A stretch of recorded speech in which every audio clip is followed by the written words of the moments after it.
job. It really feels like we might be getting AJ Lee back soon. The way things ended in the main event with CM Punk and Seth Rollins tearing into each other and then Becky Lynch getting dragged into the middle of it. The signs are all there.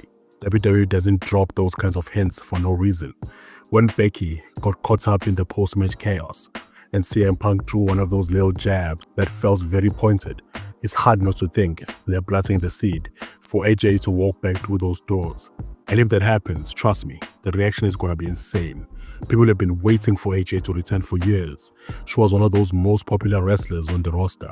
She had her own style, her own vibe, and she left at a time when fans weren't ready to say goodbye.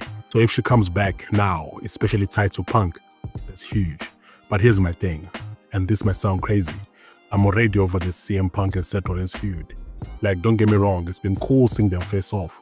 The promos were fiery, the matches had real intensity, and the history between them gave it that extra layer. But at some point, I just feel like WWE is dragging it out too long. We've already seen these two go at it. We know they hate each other, and it feels like every big show ends with another round of the same fight. At Clash in Paris, it was the same story. Brutal match, great atmosphere. But then the post-match stuff is just looping us back into the same cycle. That's why AJ Lee possibly returning is the only new spark here. If she does come back, she adds something fresh, something unpredictable. It's not just Punk versus Seth anymore. It becomes Punk and AJ on one side and Seth and Becky on the other. There's a fresh angle. There's something fans can sink their teeth in because it ties personal lives into the storyline.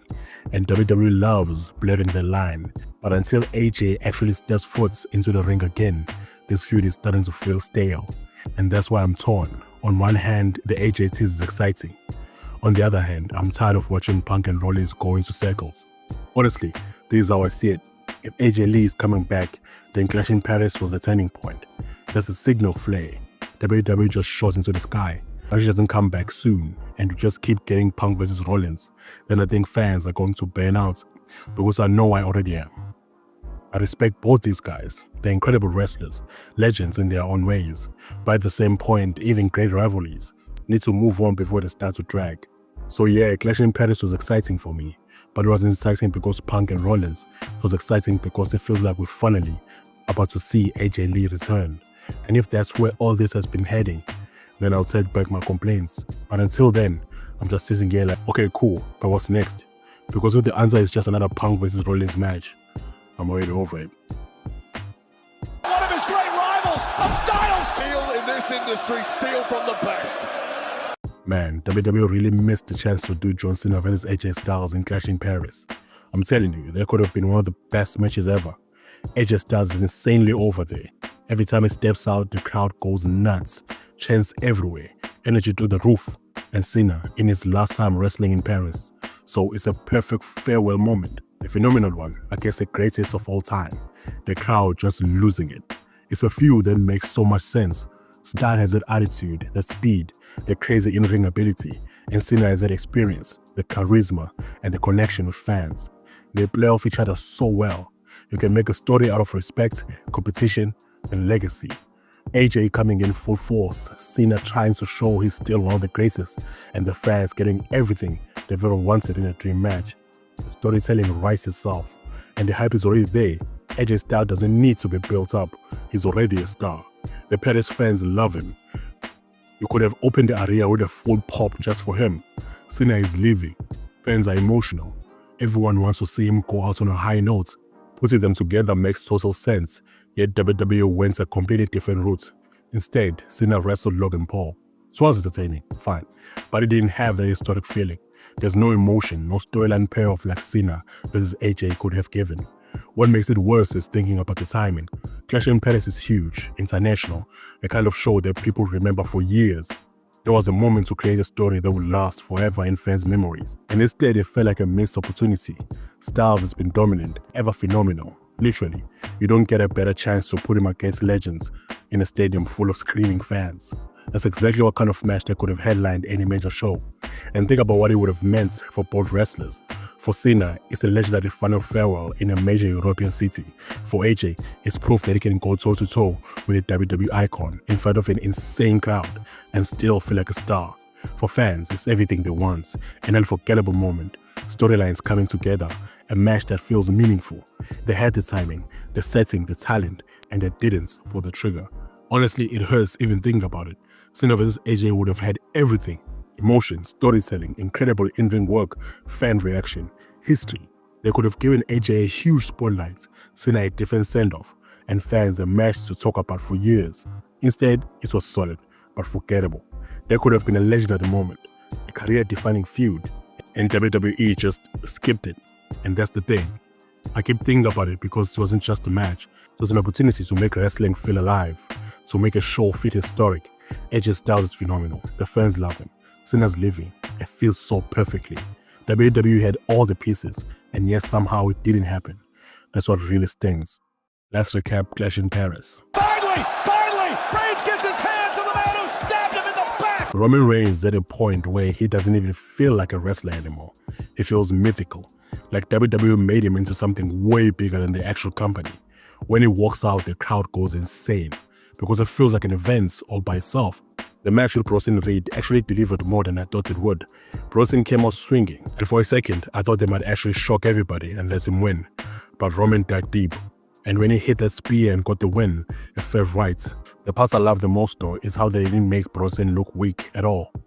Even after the match, when Reed and Breakker attacked Roman and left him laid out, it made Bros look like a monster. Like yeah, Roman technically won, but Bros is left looking just as strong. And I was happy Roman finally got to clap back at Paul Heyman too. The revenge moment gave the story some real payoff. Which would not have held the profit. Forward! This one surprised me with how good it was. The White Six are still a group I'm not all the way sold on.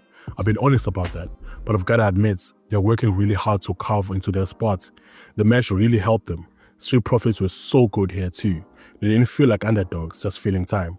They actually felt like they belonged in the ring with the White Six.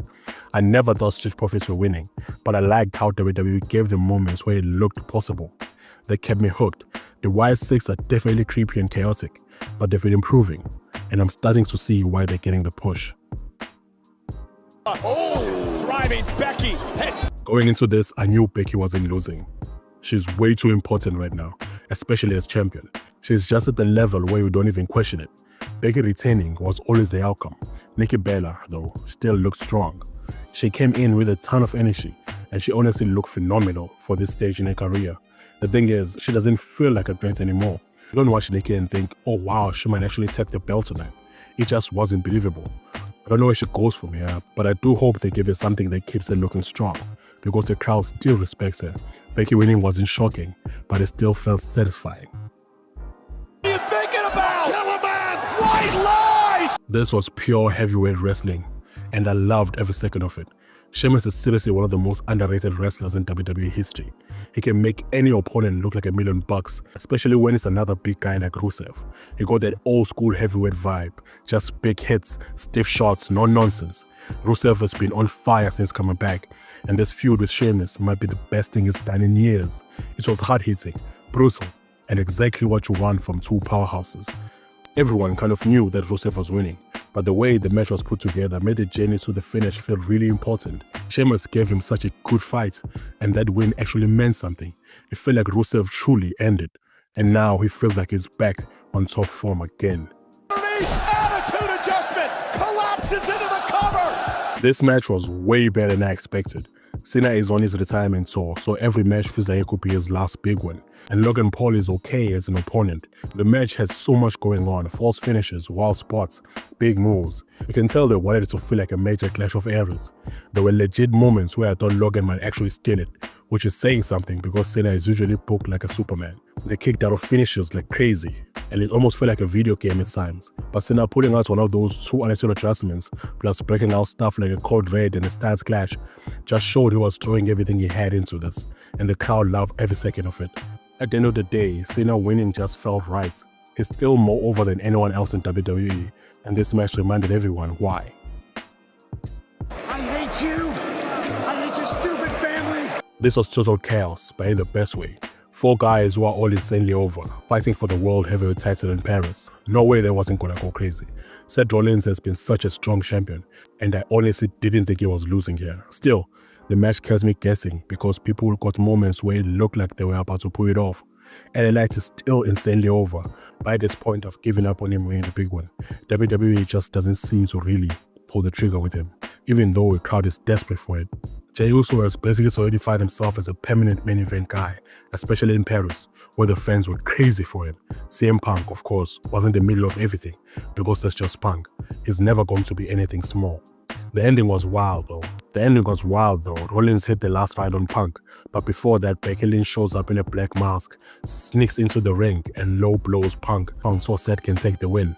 That reveal was insane. Having Becky officially back in Seth's corner adds a whole new layer to the story. It makes the Vision feel more unstoppable. It was a perfect ending to a show with big controversy. It was the perfect ending to a show this big, controversial, shocking, and something that sets up weeks of new storylines. And honestly, credit to the Paris crowd. It went nuts all night. Over 30,000 fans packed to the arena, breaking records. And it really made the show feel special. You could feel it through the screen. Like this was one of those nights WWE is going to talk about for a long time.